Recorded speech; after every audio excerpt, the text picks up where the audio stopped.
Hey team, it's Jez and Isabel here from the Human Health Professionals and Human Health Performance. Again, I've got my beautiful wife and model here to help demonstrate how we're going to do a supported row from a bench, or you can do it from your couch if you're training from home. You can do it from a dining chair or a stool, whatever you've got.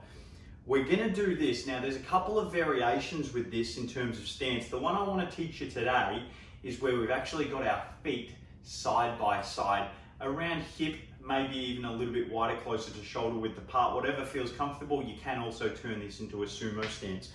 Isabel, let's get you into position now, and we'll just show the key differences between the stance of the split and the feet together.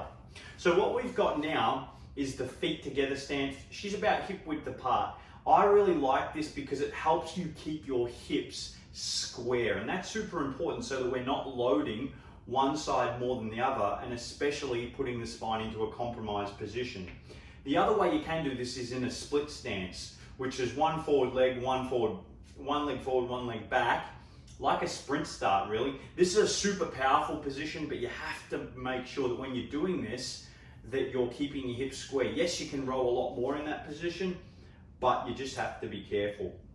So what you can do this movement either with a kettlebell or a dumbbell. You can actually have a band that you stand on, or you can have a band that's attached to the bench or something below you.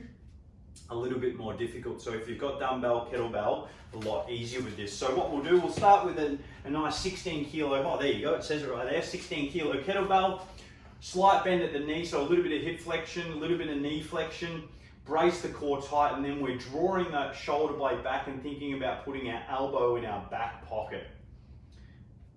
Full stretch of the shoulder, so shoulders forward, and then we draw that shoulder back, elbow goes into the back pocket. And that is beautiful form. Now, how else can we do it? I've got a nice little dumbbell here. Well, it's not that little, it's a 10. Same rules apply. Think about drawing that elbow back, and it goes into the back pocket so that we're really using those lats, those rhomboids, those traps, and of course, whenever that elbow is going into flexion, biceps.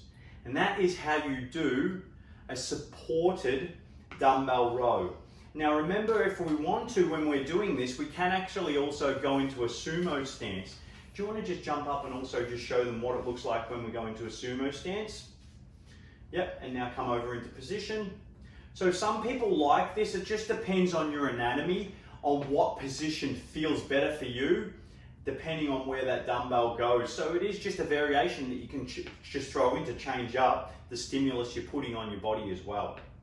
Thank you very much, Isabel. Performed very well. That's how you do a supported dumbbell row.